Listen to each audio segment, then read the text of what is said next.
Good evening, friends. I am Ashok Sharma. Welcome to our YouTube channel English by Ashok Sharma.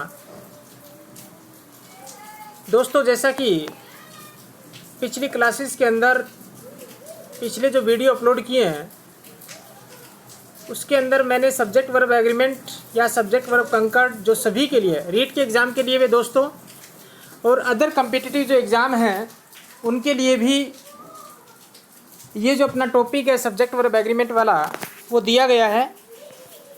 तो उसकी दो जो क्लासें वो हो चुकी है। अब इस वीडियो के अंदर मैं थर्ड क्लास लेकर के आया हूँ। अगर आपने वो दोनों वीडियो नहीं देखे हैं तो डिस्क्रिप्शन बॉक्स में लिंक दिया हुआ है, वहाँ से जाकर उन वीडियोस को आप जो है वो अच्छे से देख सकते हैं। जैसा कि दोस्तों सिंगुलर और प्लूरल वाला मैंने आपको बता दिया था कि सिंगुलर वर्ब कौन सी होती है और प्लूरल वर्ब कौन सी होती है। 10 रूल्स जो हैं बहुत ही अच्छे जो हैं, जहाँ से क्वेश्चन हर बार एग्ज़ाम में पूछता है, वो भी मैंने आपको बता दिए थे। अब अगली इस क्लास के अंदर कुछ और जो रूल्स हैं उनको बता रहा हूँ दोस्तों। अब अगले रूल की बात कर लेते हैं कि यदि वाक्य में नॉट ओनली बट आल्सो क्या दिया हो दोस्तों, not only but also. Not only का मतलब न केवल, बट आल्सो का मतलब बल्कि भी। कि यदि सेंटेंस में नॉट ओनली बट आल्सो हो तो बट आल्सो के तुरंत बाद वाले सब्जेक्ट के अनुसार वर्ब आएगी। जिस प्रकार से हमने आइदर और नाइदर नोर का यूज़ किया था, समझ में आ गई ना। तो और नोर के बाद वाले शब्द के अनुसार वर्ब का यूज़ किया था। इसी प्रकार से यदि सेंटेंस में नॉट ओनली बट आल्सो हो तो बट आल्सो के बाद वाला जो शब्द होगा या जो सब्जेक्ट होगा उसी के अनुसार अपने को वर्ब का यूज़ करना है। जैसे एग्जांपल की बात कर लेते हैं कि not only he but also I blank playing. समझ में आ गई। अब देखिए दोस्तों, बट आल्सो के बाद क्या है, आई दिया गया है। बट आल्सो के बाद क्या है, आई है। तो आई के अकॉर्डिंग यहाँ पे क्या हो जाएगा, एम हो जाएगा। समझ में आ गई होगी बात। इसी प्रकार से हम अगले एग्जांपल की बात कर लेते हैं कि not only I but also my friends. अब देखिए दोस्तों, यहाँ पे बट आल्सो के बाद क्या आ रहा है, माई फ्रेंड्स आ रहा है।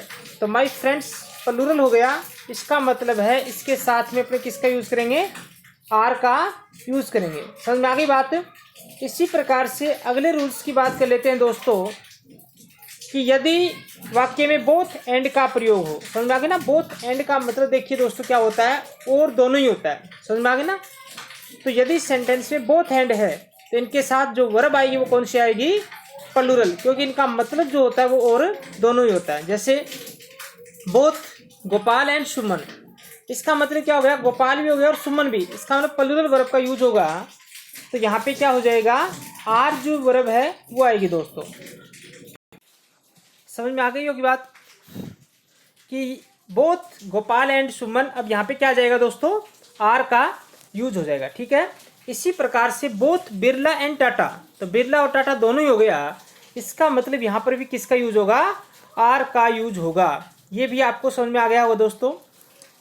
अब हम अगले रूल्स की बात कर लेते हैं, ठीक है ना। कि यदि वाक्य देयर, अब देयर को जो कहते हैं दोस्तों वो होता है इंट्रोडक्टरी एडवर्ब।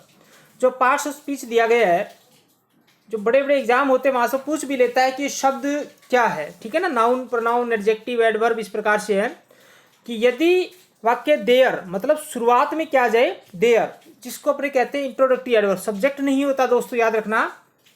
देयर जो होता है वो क्या होता है, इंट्रोडक्टरी एडवर्ब होता है। तो इसके तुरंत बाद क्या होगा, रिक्त स्थान दिया हुआ मिलेगा। समझ में आ गया ना। देयर के बाद क्या होगा, रिक्त स्थान मतलब ब्लैंक दिया हुआ मिलेगा। तो ब्लैंक के तुरंत बाद वाले सब्जेक्ट के अनुसार वर्ब आएगी। इस बात को ध्यान रखना। समझ में आ गई ना। यदि इस सेंटेंस में क्या है, देयर शुरुआत में है और देयर के बाद यदि ब्लैंक आ रहा है तो ब्लैंक के बाद वाले सब्जेक्ट के अनुसार अपने को वर्ब का यूज करना है दोस्तों। देयर कोई सब्जेक्ट नहीं होता, देयर क्या होता है, इंट्रोडक्टरी एडवर्ब होती है। इस बात को ध्यान रखना। समझ में आ गई ना। जैसे there blank a boy in the room, ठीक है ना। अब देयर के बाद क्या आ रहा है, ब्लैंक। अब ब्लैंक के बाद अपने को क्या देखना है, ए बॉय सिंगुलर है कि प्लूरल है, ये दोस्तों क्या है, सिंगुलर। इसका मतलब यहाँ पे किसका यूज होगा, इज का यूज होगा। समझ में आ गई होगी बात। इसी प्रकार से देयर फिर ब्लैंक है, ठीक है ना। तो उसके बाद क्या दे दिया 5 बुक्स, और 5 बुक्स क्या हो गया प्लूरल हो गया। समझ में आ गया ना। देयर है, देयर के बाद ब्लैंक आ रहा है, उसके बाद क्या है 5 बुक्स, 5 बुक्स क्या है प्लूरल है, और प्लूरल है तो यहाँ पे किसका यूज होगा प्लूरल, प्लूरल आर है दोस्तों। समझ में आ गई होगी बात। अगला जो रूल्स है दोस्तों वेरी इंपॉर्टेंट रूल है, यहाँ से क्वेश्चन जो है खूब सारे अपने एग्जाम में एग्जामिनर जो है पूछता है। देखिए क्या दिया गया है कि जब एडजेक्टिव का प्रयोग नाउन की तरह हो। समझ में आ गई ना। अब बताऊंगा कि एडजेक्टिव का मतलब दोस्तों क्या होता है, विशेषण होता है। ये जब पार्ट्स ऑफ स्पीच टॉपिक करवाऊंगा तब नाउन पर नाउन एडजेक्टिव सारे के सारे जो अपने हैं वो सारे करवाऊंगा। तो एक बार समझ लीजिए कि एडजेक्टिव का मतलब क्या होता है। हिंदी में विशेषण कहते हैं कि वे शब्द होते हैं जो नाउन और प्रोनाउन को क्वालिफाई करने का काम करते हैं। समझ में आ गई ना, कि वे शब्द जो नाउन या प्रोनाउन को क्वालिफाई करने का काम करते हैं तो वो क्या होते हैं एडजेक्टिव। तो जब एडजेक्टिव का प्रयोग नाउन की तरह से किया जाता है तो इनके साथ प्लूरल वर्ब का यूज होता है। समझ में आ गया ना। तो एडजेक्टिव के अब जब नाउन का यूज करेंगे दोस्तों, जब नाउन का ये काम करेंगे तो इनसे पहले जो है वो आर्टिकल द का यूज होता है। एक बात तो याद रखना। समझ में आ गया ना कि जब कोई भी एडजेक्टिव है जब वो नाउन का काम करता है तो उससे पहले द का यूज होता है। जैसे एग्जांपल कुछ एक शब्द देख से, जैसे द पुअर। अब पुअर तो अपने आप में शब्द जो है वो क्या है एडजेक्टिव है, लेकिन इससे पहले द लगाने से बन गया नाउन बन गया। समझ में आ गया ना। द पुअर इसका मतलब क्या हो गया जितने भी गरीब लोग हैं वो सारे के सारे हो गया। समझ में आ गया ना। जैसे द रिच, अब रिच तो क्या है दोस्तों एडजेक्टिव है, लेकिन इसके साथ में क्या लगा दिया मैंने द। अब द लगाने से ये क्या बन गया नाउन का काम करने लग गया। ऐसे क्वेश्चन बहुत बार एग्जाम में एग्जामिनर भी पूछता है, द रिच दे देगा और आपसे पूछ लेगा कि रिच यहाँ पे क्या है, यहाँ पे नाउन है। अगर अकेला रिच होता तो क्या होता है एडजेक्टिव। तो द रिच का मतलब जितने भी धनी लोग हैं सारे हो गया। द ओल्ड जितने बूढ़े लोग हैं वो सारे हो गया।